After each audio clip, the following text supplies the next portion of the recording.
ಡ್ರಿಲ್ದು ಉದ್ದೇಶ ಏನಂದರೆ actual situation ಇದ್ದಾಗ ನಾವು ಏನು ಮಾಡಬೇಕು, ಅದಕ್ಕೆ ನಾಳೆಯಿಂದ ಡ್ರಿಲ್ ಶುರು ಮಾಡ್ತೀವಿ. ಅದರಲ್ಲಿ ಬೇರೆ ಬೇರೆ ಕಂಪೋನೆಂಟ್ಸ್ ಇದ್ದಾವೆ.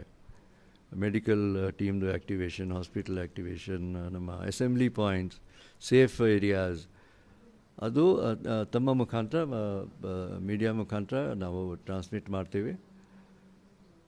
ಉದ್ದೇಶ ಏನಂದರೆ ಆ್ಯಕ್ಚುಯಲ್ ಸಿಚುವೇಶನ್ ಬಂದಾಗ ನಾವು ಏನು ಮಾಡಬೇಕು, ಅದು 7 ದಿವಸದಲ್ಲಿ ನಮ್ಮ ಸಿಬ್ಬಂದಿಯವರಿಗೆ ಮತ್ತು ಪಬ್ಲಿಕ್ ಅವರಿಗೆ ಮತ್ತು ಬೇರೆ ಇಲಾಖೆಗಳಿಗೆ ಒಂದು ಸಮಂಜಸ ನಾವು ಮಾಡಿಕೊಂಡು ಒಂದು SOP ಡೆವಲಪ್ ಮಾಡ್ತೀವಿ.